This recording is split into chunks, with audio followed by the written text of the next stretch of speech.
ઓમ શ્રી ગણેશાય નમઃ. જય શ્રી કૃષ્ણ મિત્રો.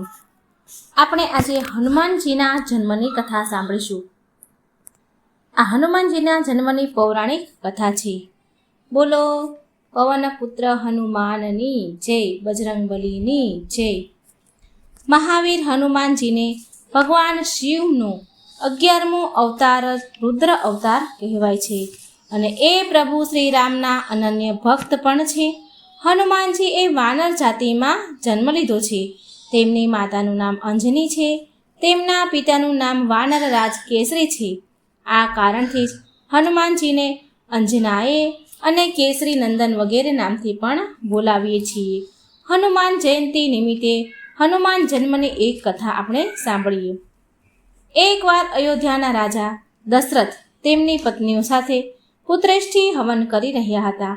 આ હવન પુત્ર પ્રાપ્તિ માટે કરવામાં આવી રહ્યો હતો. હવન સમાપ્તિ પછી ગુરુદેવે પ્રસાદની ખીર ત્રણેય રાણીઓને થોડી થોડી વહેંચી દીધી અને એ સમયે ત્યાં એક સમડી આવી અને એણે ખીરનો એક ભાગ તેની સાથે લઈ લીધો અને લઈને ઉડી ગઈ અને ત્યાં લઈ ગઈ જ્યાં અંજની માતા તપસ્યા કરી રહ્યા હતા. આ બધું ભગવાન શિવ અને વાયુદેવની ઈચ્છા અનુસાર થઈ રહ્યું હતું. તપસ્યા કરતા અંજના માતાના હાથમાં જ્યારે ખીર આવી તો એણે ભગવાન શિવનો પ્રસાદ સમજીને ગ્રહણ કરી લીધો અને આ પ્રસાદના કારણેથી હનુમાનજીનો જન્મ થયો. અને અન્ય કથા અનુસાર એક કથા એવી પણ છે કે એક દિવસ માતા અંજની પર્વતના શિખર ઉપર ઊભા હતા. સૂર્યદેવના તેજની સુંદરતા લીનમાં હતા. સૂર્યદેવના તેજની સુંદરતા એ નિહાળી રહ્યા હતા. એ લીન હતા ત્યારે ત્યાં બહુ તેજ હવા શરૂ થઈ ગઈ. બહુ પવન ફૂંકાયો અને એ પવનમાં હવાના વેગના કારણે એ વેગ એટલો હતો કે અંજનીજીના વસ્ત્ર ઉડવા લાગ્યા. તેમણે વિચાર્યું કે આ જરૂર કોઈ દાનવ કે અસુરની ઉત્દંડતા હોઈ શકે છે. એટલે માતા અંજની બહુ ક્રોધિત થયા અને બોલ્યા કે આ કોણ અભદ્ર છે જે મારા જેવી એક પતિવતા પારાયણ સ્ત્રીનું અપમાન કરવાની ચેષ્ટા કરી રહ્યું છે. ત્યારે તેમની સામે પવનદેવ પ્રગટ થયા અને ક્ષમા માંગવા લાગ્યા. ક્ષમા માંગતા બોલ્યા પવનદેવ કે હે દેવી અંજની, મને માફ કરો અને શાંત થઈ જાઓ. તમારા પતિને જે વરદાન પ્રાપ્ત થયું છે એ અનુસાર તમને મારી સમાન એક શક્તિશાળી પુત્ર થશે. આ વરદાનને પૂરી કરવા માટેથી હું મજબૂર થઈ વિવશ થઈને તમારા શરીરનો મેં સ્પર્શ કર્યો છે. મારા સ્પર્શના માધ્યમથી રુદ્ર દેવતાનો એક અંશ પણ તમારા શરીરમાં પ્રવેશ કરી ચૂક્યો છે. માટે મહાદેવના અવતારના રૂપમાં તમારો પુત્ર આ ધરતી પર જન્મ લેશે. ત્યારે પછી ભગવાન શિવ મહાબલી હનુમાનના રૂપમાં વાનરરાજના ત્યાં જન્મ લીધો હતો. કાર્તિક કૃષ્ણ ચતુર્દશી મહાદશામાં અંજના માતાના ઉદરમાંથી હનુમાનજીનો જન્મ થયો. સૂર્ય ઉદય થતાં જ હનુમાનજીને ખૂબ ભૂખ લાગી. માતા અંજની તેમના માટે ફળ લાવવા માટે ગયા અને આ તરફ લાલ કલરના સૂર્યદેવને જોઈ ભગવાન હનુમાનજી ફળ માનીને હનુમાનજી તેને લેવા માટે આકાશમાં છલાંગ મારી ઉછળીને કૂદકો માર્યો. એ દિવસે અમાસ હોવાના કારણે સૂર્યને ગ્રસવા માટે રાહુ આવ્યો હતો, પરંતુ હનુમાનજીને બીજો રાહુ માનીને તે ત્યાંથી ભાગી ગયો. સૂર્યને ક્યાંક હનુમાનજી ગળી ન જાય આ માટે ઇન્દ્રદેવે ત્યાં પ્રગટ થયા અને તેમણે હનુમાનજી ઉપર વ્રજનો પ્રહાર કર્યો. ઇન્દ્રદેવના આવું કરવાથી પવનદેવ હરેક પ્રાણીની વાયુનો સંચાર રોકી દીધો. પવનદેવ બહુ ક્રોધિત થયા અને વાયુનો સંચાર જ રોકી દીધો સૃષ્ટિમાં. ત્યારે બ્રહ્મા વિષ્ણુ મહેશ બધા દેવો અત્યંત ભયભીત થઈ ગયા, ગભરાઈ ગયા. ત્યારે બ્રહ્મા આદિ બધા જ દેવો હનુમાનજીને અનેક વરદાન આપવા માટે આવ્યા. પવન પુત્ર હનુમાનનું વરદાન આપવા માટે પવનદેવ પાસે આવ્યા. હનુમાનજી એમની સાથે હતા. બ્રહ્માજીએ અમિત આયુનું વરદાન આપ્યું. ઇન્દ્રદેવે વ્રજથી પ્રતાડિત ન થવાનું, ક્યારેક ક્ષતિ ન પહોંચે એવું વરદાન આપ્યું. સૂર્યદેવે તેમના તેજથી યુક્ત સંપૂર્ણ શાસ્ત્રોના વિષયજ્ઞ થવાનું વરદાન આપ્યું. વરુણે પાશ અને જળથી અભય રહેવાનું વરુણદેવે પાશ અને જળથી અભય રહેવાનું વરદાન આપ્યું. યમરાજાએ યમદંડથી અપવદ અને પાશથી નાશ ન થવાનું વરદાન આપ્યું. કુબેરજીએ શત્રુ શત્રુ મર્દની ગદાથી નિશંક રહેવાનું વરદાન આપ્યું. શિવજીએ પ્રમદ અને અજય યોદ્ધાઓથી જય પ્રાપ્ત કરવાનું વરદાન આપ્યું. અને વિશ્વકર્માજીએ મયના બનેલા બધા જ એટલે વિશ્વકર્માજીના બનેલા બધા જ પ્રકારના કર, મધ્ય અને અસહનીય અસ્ત્ર શસ્ત્ર તથા યંત્રો વગેરેથી કોઈ પણ ક્ષતિ ન થાય એવું વરદાન આપ્યું. આ પ્રકારે બધા જ વરદાન મેળવીને આગળ જઈને હનુમાનજીએ અમિત પરાક્રમના જે કાર્ય હતા એ બધા જ હનુમાન ભક્તો તો જાણે જ છે, પ્રસિદ્ધ છે. આ હતી હનુમાનજીની જન્મકથા. હનુમાન જયંતીના દિવસે અભિજીત વ્રતમાં હનુમાનજીની પૂજા કરવાનું બહુ શુભ માનવામાં આવ્યું છે. ઉત્તર પૂર્વ દિશામાં એક પાટલા ઉપર લાલ કપડું પાથરીને દેવું અને હનુમાનજીની સાથે ભગવાન શ્રી રામની મૂર્તિ, ફોટો હોય તેની સ્થાપના કરવી. હનુમાનજીને લાલ અને શ્રીરામજીને પીળા ફૂલ અર્પણ કરવા. લાડુ સાથે તુલસી દલ પણ અર્પણ કરવા.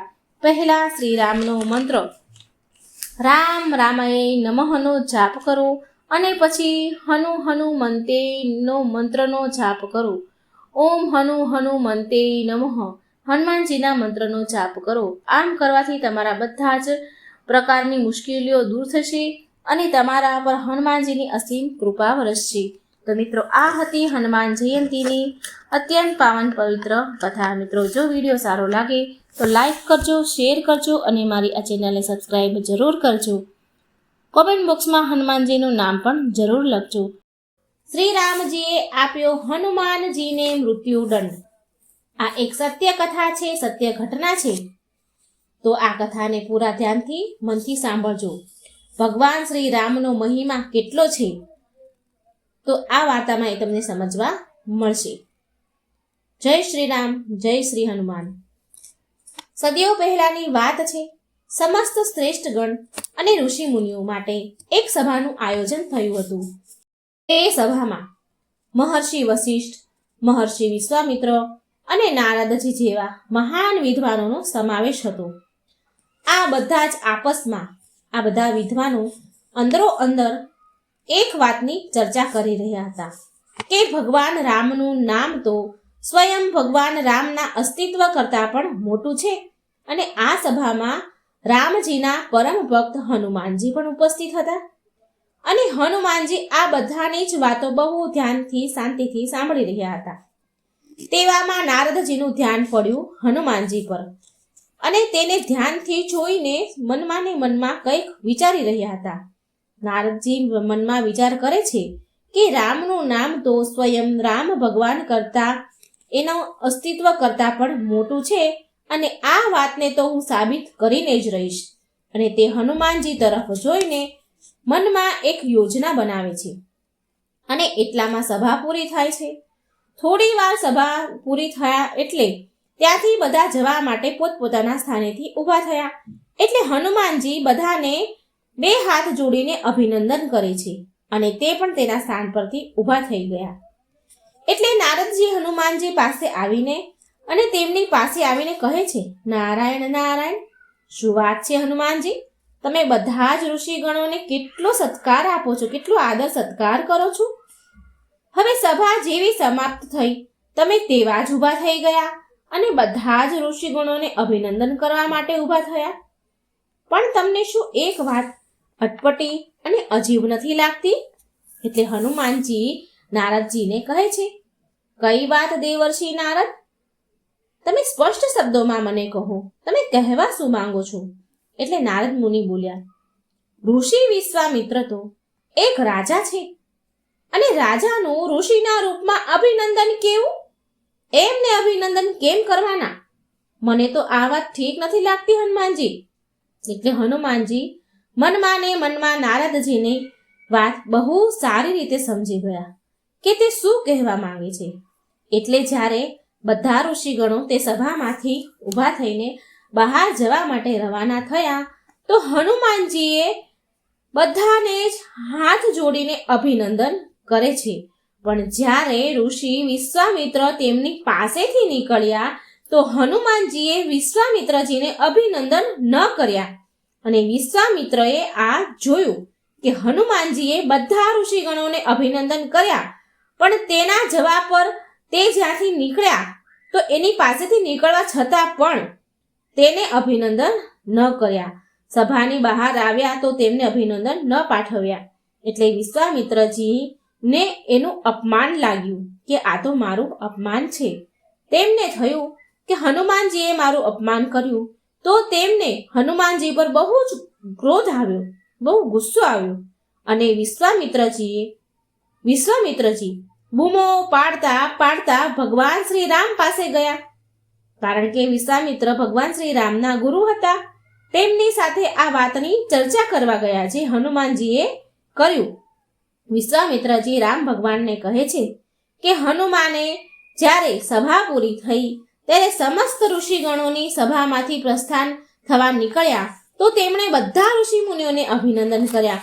અને જ્યારે હું ત્યાંથી નીકળ્યો, એની બાજુમાંથી નીકળ્યો, તો મને અભિનંદન, મને પ્રણામ ન કર્યા. હનુમાનજીએ જાણી જોઈને મને નજર અંદાજ કરી દીધો છે. તો આ વાતનો દંડ તો હનુમાનજીને મળવો જ જોઈએ. હવે ઋષિ વિશ્વામિત્ર ભગવાન રામના ગુરુ હતા અને આ બાજુ હનુમાનજી તેમના પ્રિય ભક્ત હતા.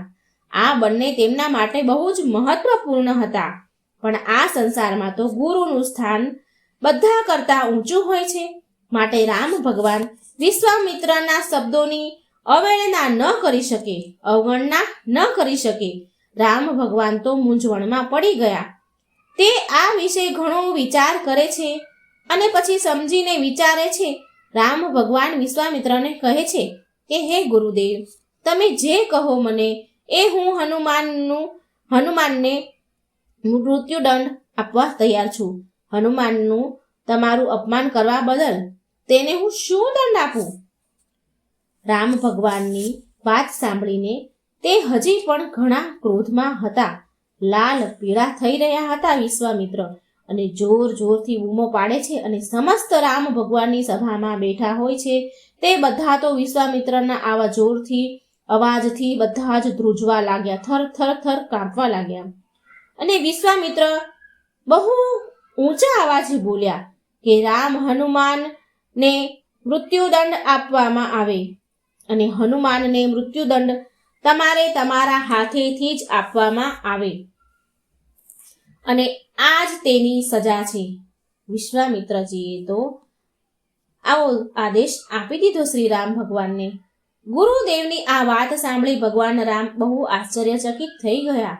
હનુમાનજી તેમના પ્રિય ભક્ત હોવા છતાં પણ ગુરુ વિશ્વામિત્રની વાતનું સમર્થન કરતા, તેમની આજ્ઞા સ્વીકારતા મજબૂર થઈને કહે છે કે હનુમાને તમારું આવું વર્તન કર્યું છે, આવું વર્તન મારા ગુરુ વિશ્વામિત્રનું અપમાન થયું છે, તે ક્ષમા યોગ્ય નથી, માફ કરવા લાયક નથી. તો તેમને મૃત્યુદંડ હું જરૂર આપીશ. એટલે હનુમાનજી હાથ જોડીને બોલ્યા, જેવી તમારી ઈચ્છા પ્રભુ. તમારા હાથે મૃત્યુ મળવું એ તો મારા માટે સૌભાગ્યની વાત છે. શ્રી રામ તેમના ગુરુદેવની વાત માની હનુમાનજીને મૃત્યુદંડ આપવા માટે તૈયાર થઈ જાય છે. અને હનુમાનજી તો મૂંઝવણમાં પડી ગયા કે તે થોડા દુઃખી પણ હતા.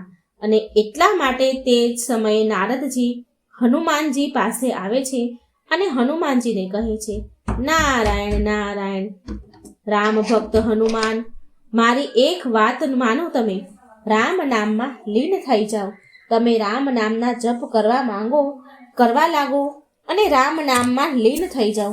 આવું કરવાથી બની શકે કે જે વિકટ પરિસ્થિતિ ઊભી થઈ છે તેમાં કંઈ પરિવર્તન આવી જાય. માટે તમે રામ નામના જાપ કરવા લાગો, રામ નામમાં લીન થઈ જાઓ. નારદજીની વાત હનુમાનજીએ માની લીધી અને તે સીધા એક જંગલમાં ચાલ્યા ગયા. જંગલમાં એક ઘટાદાર વૃક્ષ નીચે બેસીને રામ નામના જાપ કરવા લાગ્યા. જય શ્રી રામ, જય શ્રી રામ, જય શ્રી રામ. હનુમાનજી રામ ભગવાનના નામમાં લીન થઈ ગયા. અને આ તરફ હનુમાનજીને મૃત્યુ દંડ આપવા માટે શ્રી રામ ત્યાં આવી પહોંચ્યા. જે જંગલમાં હનુમાનજી રામ નામમાં વિલીન થયા હતા ત્યાં હનુમાનજીને રામ નામના જાપ કરતા શ્રી રામ જોવે છે અને મનમાં બોલે છે કે વિધિનું વિધાન પણ કેટલું અજીબ છે. જે અપાર સ્નેહ અને પ્રેમનો ભાગીદાર છે અપાર સ્નેહ આપવા માટેનો હકદાર છે. આજ એને જ હું મૃત્યુદંડ આપવા માટે મજબૂર છું. શ્રી રામ ભગવાન આવું વિચારે છે. ભગવાન વિચારોમાં ખોવાયેલા હોય છે, પણ તેટલામાં જ તેમને ગુરુ વિશ્વામિત્રનું અપમાન થયેલું યાદ આવે છે. જેવી તેમાં ગુરુની વાત યાદ આવી, જેવી જ શ્રી રામજીને એ વાત યાદ આવે છે તો ક્રોધમાં આવી ગયા અને તેમણે બાણ નીકાળ્યું અને તે બાણ હનુમાનજી તરફ છોડી દીધું. પણ અહીં ચમત્કાર થઈ ગયો. અહીં તો ચમત્કાર થયો. ભગવાન શ્રી રામનું બાણ હનુમાનજીને અડતું પણ નથી. તે બાણની તેમના ઉપર કોઈ અસર ન થઈ. બાણ દૂરથી જ નીચે પડી ગયું. આમ શ્રી રામજીએ ઘણા બધા બાણ હનુમાનજી પર છોડ્યા, પણ એક પણ બાણ હનુમાનજીને અડ્યું પણ નહીં. તે હનુમાનજી સુધી પહોંચે ને એ પહેલા જ નીચે પડી જાય. હવે શ્રી રામ ભગવાન વિચારે છે કે આ તો કેવી વિડંબના છે. આ શું કહેવાય? મારા બધા જ બાણ નિષ્ફળ કેમ જાય છે? શ્રી રામ ઊભા આવું મનોમંથન કરી રહ્યા હતા. આ તરફ હનુમાનજી રામ નામના જાપ કરે છે. જય શ્રી રામ, જય શ્રી રામ, જય શ્રી રામ એટલે જાપ કરતા જાય છે. રામ નામમાં વિલીન થઈ ગયા હતા. તેમને તો આ વાતની ખબર પણ નહોતી કે ભગવાન શ્રી રામ તેને મૃત્યુદંડ આપવા માટે બાણ છોડી રહ્યા છે. શ્રી રામ ભગવાન તેમની બધી જ શક્તિનો ઉપયોગ કરી લે છે, પણ હનુમાનજી પર કોઈ પણ પ્રચંડ શક્તિનો અસર પણ નથી થતો. હનુમાનજીનો વાળ પણ વાંકો શ્રી રામ ભગવાન ન કરી શક્યા. અને શ્રી રામ ભગવાન તો વધારે ને વધારે ક્રોધે ભરાયા અને બોલ્યા કે આજે કંઈ પણ થઈ જાય, પણ હું તમને અપમાનના બદલામાં મૃત્યુદંડ આપીને જ રહીશ. મારા ગુરુદેવના વચનનું પાલન તો મારે કરવું જ પડશે. આટલું બોલી ભગવાન શ્રી રામ અંતે મજબૂર થઈને બ્રહ્માસ્ત્ર નીકાળે છે અને તેનો પ્રયોગ કરવા જાય છે. શ્રી રામ ભગવાન જેવું બ્રહ્માસ્ત્ર નીકાળે છે તેવામાં તો 3 લોકમાં હાહાકાર મચી ગયો. જમીનમાંથી જ્વાળામુખી ફાટી નીકળી, સાગરમાં તો તોફાન આવ્યા, પર્વતો તૂટીને પડવા લાગ્યા, જંગલમાં આગ લાગી જાય છે. જીવ જંતુ પ્રાણીઓ બધા પોતપોતાનો જીવ બચાવવા અફડાતફડી આમ તેમ ભાગવા લાગ્યા. પરંતુ રામ નામમાં લીન થયેલા હનુમાનજી હજી પણ રામ નામના જાપમાં જ લીન હતા. તેમના પર તો બ્રહ્માસ્ત્રનો પણ કોઈ અસર નથી થતો. રામ નામના જાપથી હનુમાનજીના ફરતે સુરક્ષા કવચ બની ગયું હતું, જેથી એ કવચને અડીને જ બાણ નીચે પડી જતા હતા. હવે નારદજી પ્રલય અને રામ નામની શક્તિ જોઈ અને નારદજી વિશ્વામિત્ર પાસે જાય છે અને તેમને બધી સચ્ચાઈ જે એણે આ યોજના બનાવી હતી એ બધું સાચું કહી સંભળાવે છે. નારદજી કહે છે, હે વિશ્વામિત્ર, હું એ સાબિત કરવા માંગતો હતો કે રામના અસ્તિત્વ કરતાં પણ મોટું છે. આ બધી યોજના મેં કરી હતી. હવે વિશ્વામિત્રને પૂરી સચ્ચાઈ સમજમાં આવી ગઈ અને વિશ્વામિત્ર તરત જ તે સમયે રામ ભગવાન પાસે ગયા અને શ્રી રામને તેમના વચનથી મુક્ત કરે છે. અને નારદજી આ સિદ્ધ કરવામાં સફળ થઈ ગયા કે રામ નામની શક્તિ શ્રી રામ ભગવાનના અસ્તિત્વ કરતાં પણ કેટલીય ગણી અધિક શક્તિશાળી છે. તો મિત્રો, આ સરસ મજાની વાર્તા તમને જરૂર પસંદ આવી હશે. તો મારી વાર્તા અહીં પૂરી થઈ. તમને જો સારી લાગે મારી વાર્તા તો લાઈક કરજો, શેર કરજો, મારી ચેનલને સબસ્ક્રાઈબ કરજો.